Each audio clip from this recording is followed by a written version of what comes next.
Seringkali kita menghadapi situasi di mana kita ingin berkata, "Tidak," tapi mulut kita malah bergetar dan mengucapkan, "Iya."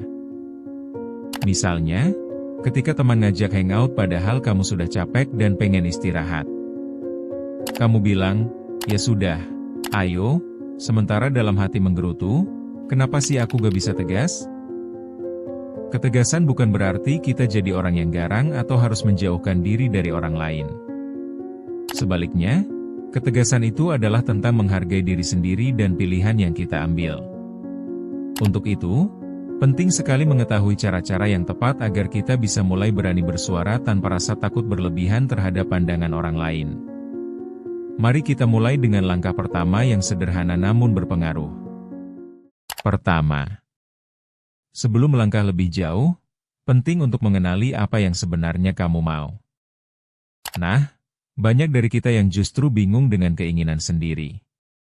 Misalnya, kamu merasa tertekan karena banyak hal yang harus dilakukan, padahal kamu jauh lebih ingin fokus pada proyek pribadi yang sudah lama kamu tinggalkan. Pertanyaan yang perlu kamu tanyakan adalah, apa yang benar-benar penting bagiku saat ini? Jika kamu sudah menemukan jawaban tersebut, langkah selanjutnya jadi lebih mudah. Dengan mengetahui apa yang kamu inginkan, akan ada keyakinan dalam diri yang membuatmu lebih mudah untuk berkata tidak ketika ada hal-hal yang tidak sejalan dengan keinginanmu. Ini bukan soal ego, melainkan tentang menghargai waktu dan energi yang kamu miliki. Ketika kita tahu keinginan kita, ketegasan akan mengikuti dengan sendirinya. Pertimbangkan untuk mencatat beberapa hal yang menurutmu penting dan lihat bagaimana itu bisa membantumu dalam berdiri teguh. Kedua, setelah mengenal apa yang kamu mau, langkah berikutnya adalah menetapkan batasan yang jelas. Banyak dari kita yang mengabaikan pentingnya ini, dan berakhir dengan merasa lelah dan tidak puas. Batasan berarti memberitahu orang lain apa yang boleh dan tidak boleh dilakukan terhadapmu.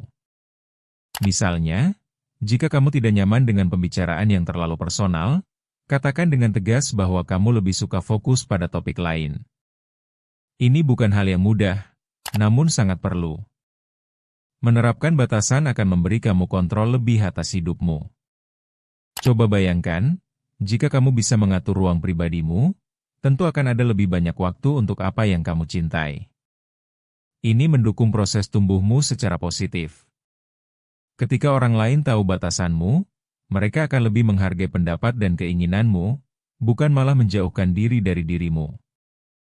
Ketiga, bilang tidak bisa menjadi tantangan tersendiri, terutama saat berhadapan dengan orang-orang yang dekat.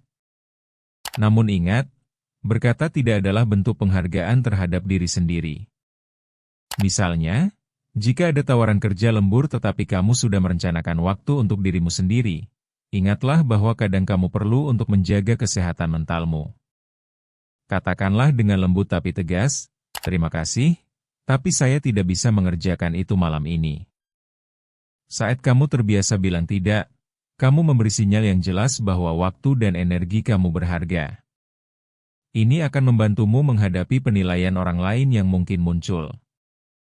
Ingat, setiap orang memiliki hak untuk menghargai diri mereka sendiri, dan saat kamu mampu berkata tidak, kamu juga bisa mendorong orang lain untuk melakukan hal yang sama. Keempat, kepercayaan diri adalah senjata utama dalam menjadi tegas. Namun, kepercayaan diri tidak datang dengan instan. Cobalah untuk memulai dengan hal-hal kecil, seperti berbicara pendapatmu dalam diskusi kelompok. Waktu kamu merasa siap, cobalah untuk mengambil posisi lebih aktif dalam pertemuan atau diskusi. Misalnya, ketika orang lain memberikan ide yang kurang sesuai, sampaikan bahwa kamu memiliki alternatif yang lebih baik. Ini adalah cara efektif untuk melatih ketegasan yang sudah kamu bangun. Semakin kamu berlatih, semakin percaya diri kamu dalam menyuarakan pendapat. Ini tidak hanya akan menguntungkan kamu secara pribadi, tapi juga meningkatkan rasa percaya diri orang-orang di sekitarmu. Ketika kamu tegas, kamu menciptakan lingkungan yang mendorong orang lain untuk bersuara, sehingga terbentuk interaksi yang lebih sehat. Kelima, ketika kamu mulai bersikap tegas, pasti ada saat-saat di mana kamu menghadapi ketidaksetujuan. Ini adalah bagian dari proses dan sudah menjadi hal yang umum. Terhadap ketidaksetujuan ini, penting untuk tetap tenang dan mencoba memahami sudut pandang orang lain. Misalnya, jika rekan kerja tidak setuju dengan pendapatmu tentang proyek, ajaklah diskusi untuk mencari solusi bersama. Dengan cara ini, kamu tidak hanya menunjukkan ketegasanmu, tetapi juga membuka ruang untuk dialog yang konstruktif. Terus lakukan ini secara konsisten, dan lama-kelamaan kamu akan terbiasa dengan situasi menantang ini tanpa merasa terintimidasi. Justru, kamu bisa menjadi pengaruh positif bagi orang lain dalam cara mereka berkomunikasi dan berinteraksi. Teruskan perjalanan tumbuhmu bersama ruang tumbuh. Bertumbuh itu proses, bukan lomba.